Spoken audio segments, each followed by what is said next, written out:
I am trying to do this without making notations, and I'm not writing notes for the most part. I will go back over some things if I feel if it requires it or should. Probably I will go back over this with some notes, some things that I missed.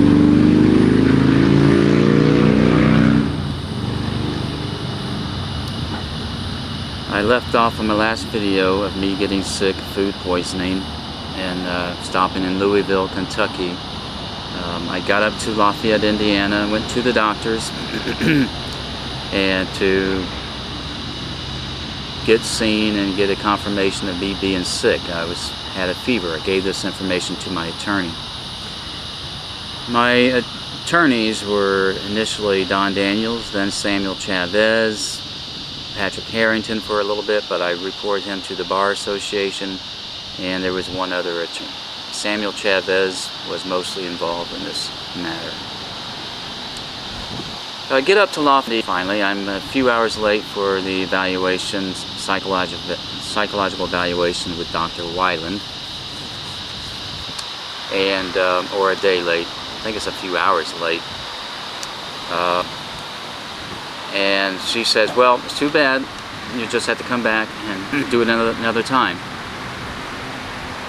I asked her and I pleaded with her, can you do it tomorrow or the next day, or in 3 days? I mean, I'm up here. I drove 1,000 miles, more than 1,000 miles to get up there. No, sorry, too bad. You just have to come back and do it later. Anyway, so she scheduled it for like a week later. So I don't know if I drove or flew that time. And I don't remember whether or not I saw the children when I was up this one either. That's kind of really despicable kind of treatment after driving 1,000 miles. Anyway.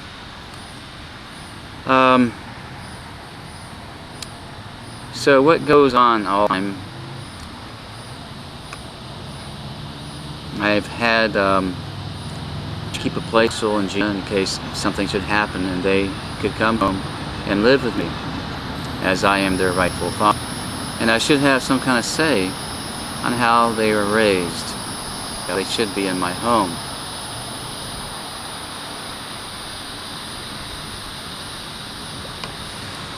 Phyllis Freeze and Norman Freeze. Norman, being an Air Force colonel now, was Air Force commander. Their ex-wife, Carolyn. And as I understand, the children were separate from time to time, one child with a babysitter, Mr. and Mrs. Freeze, or Mrs. Freeze. And sometimes they were, as I understand, home alone, as both Carolyn and her new husband, were going to college.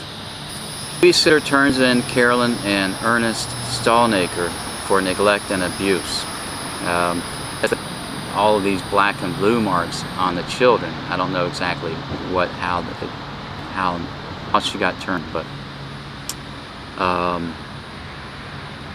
the children were taken away from Carolyn and were put in the custody system. I found out this from the private investigator that I hired. And I find out that my children are already calling Mr. and Mrs. Freeze mom and dad.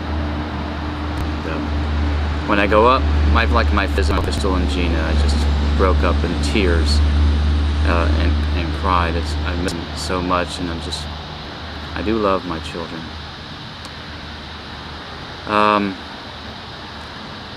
I think that was awkward for my children to see me crying.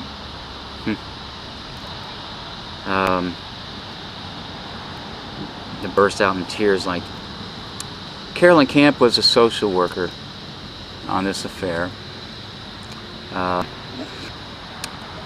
Who appears to be as close to American Gestapo as you could probably find. That's my opinion. And we might have been the first case that she really got into.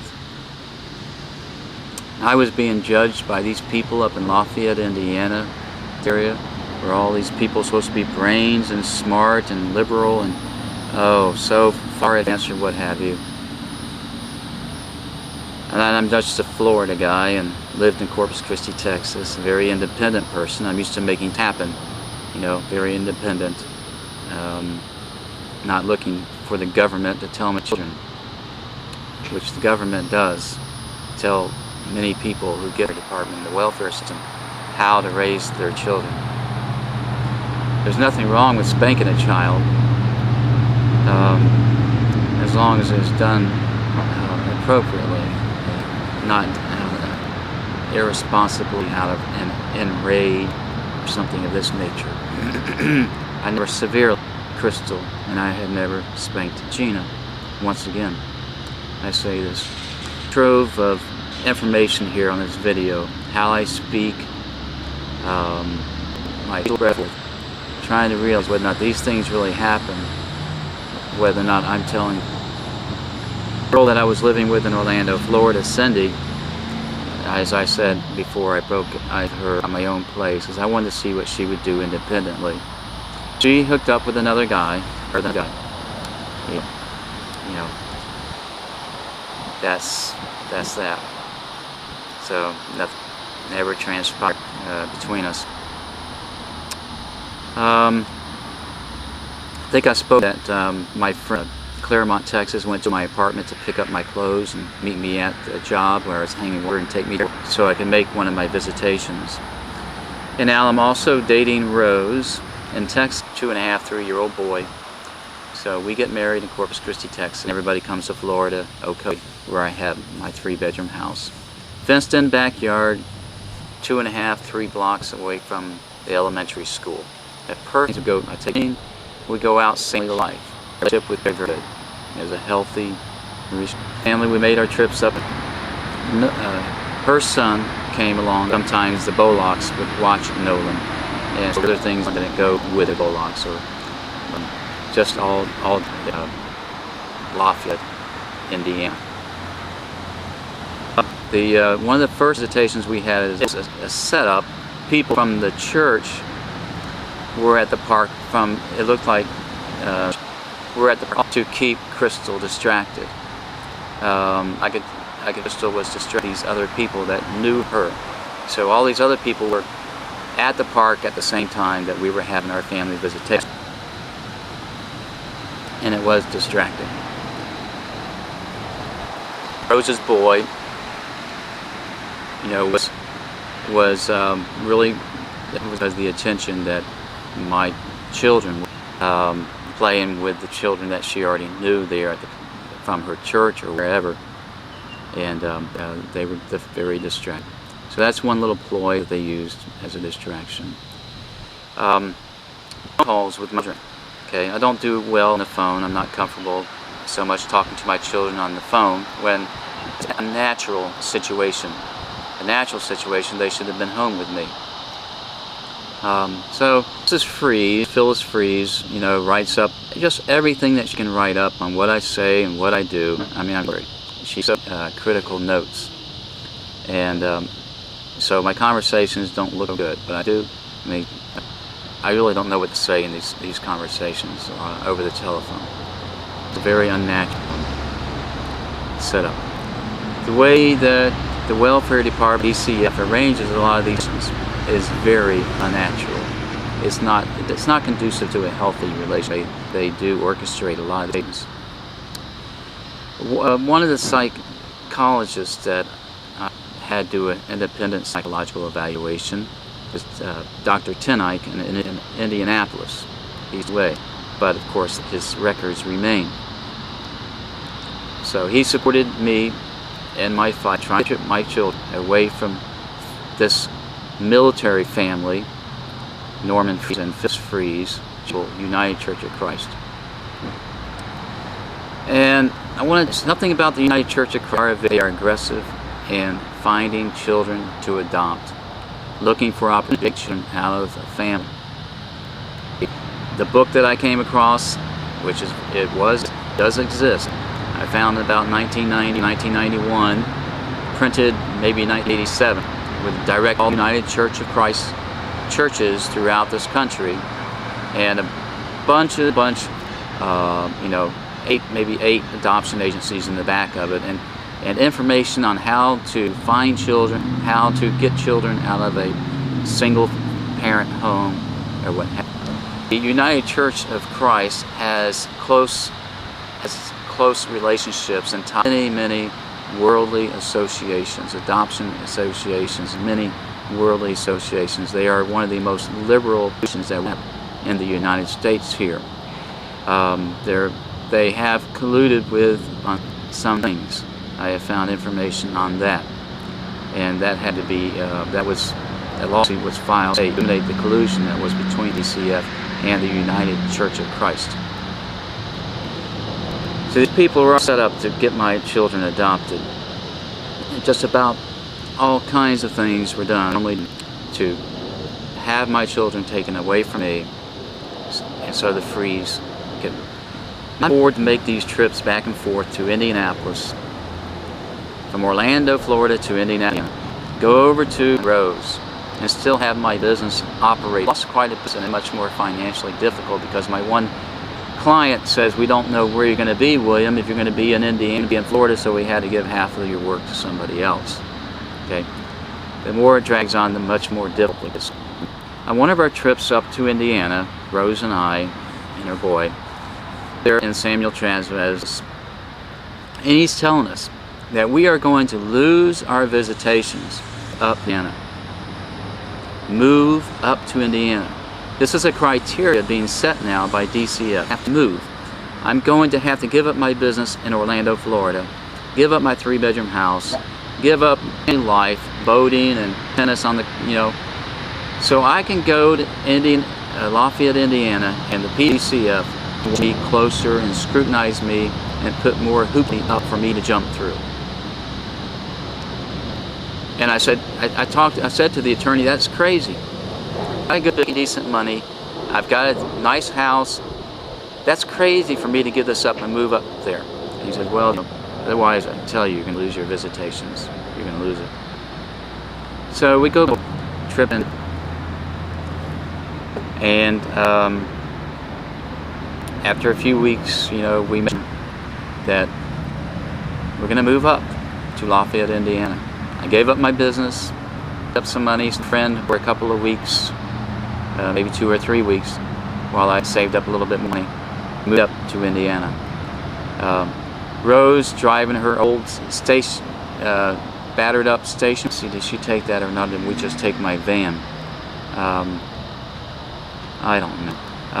No, she had to take that. I'm pretty sure she took her battered up station wagon up there. I took my old van up there that I used job, and went up there.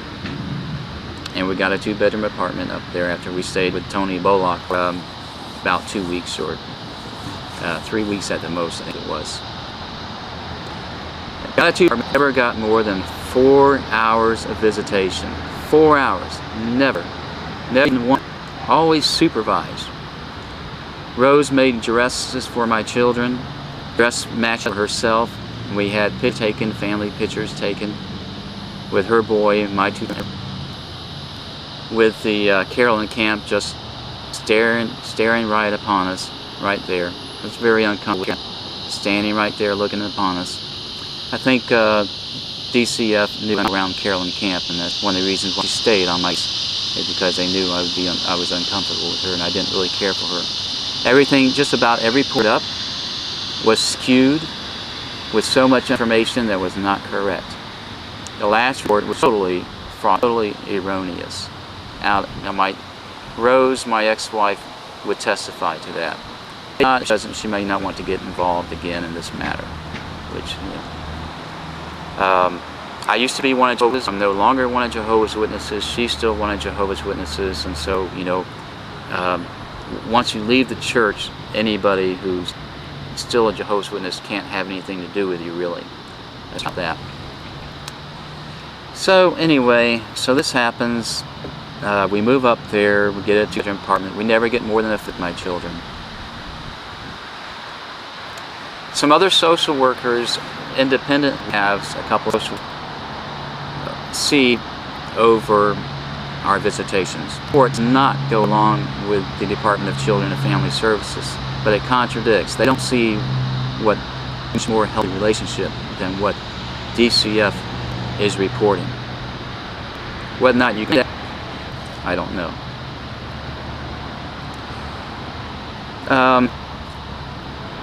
Somebody in black and blue, both of my children, Crystal and Gina.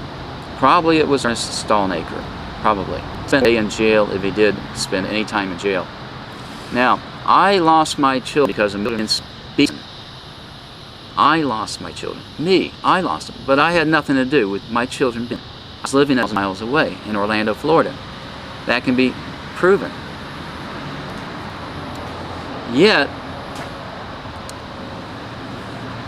this beating is not drastic in the eyes of DCF and the state, the government, that this guy is punished properly for what he did. Not him, me. I'm punished for what he did. How did that happen? Well, what they did, they took these photographs of the beating that they received up in Indiana, and they passed it around in court. And they asked my ex-wife, the children's mother. Now, when the children's father beat children, when he beat the children, when I had never beaten the children, did he leave marks like these? And Carolyn said, no, oh no, they were much worse than that. Much worse than that. Did she see them? Actually look at those photos? Those were bad. Now, if I had beat the children, that wouldn't any evidence because it never happened. It never happened. So now what they did is they used this evidence, these photographs, evidence against me. Is what they did. It's allowable in court. It's a legal process that the state allows the Department of Children and Family Services to do. They allow them to luxury, perjury. They do it just about every day. The people are trained how to twist just anything to make it bad for a parent. This is proven. You know, this is. You look at Nancy Schaefer on YouTube and find she used to be a Georgia senator. And she did a scathing report on the Department of Children and Family Services. That's going to have to end today.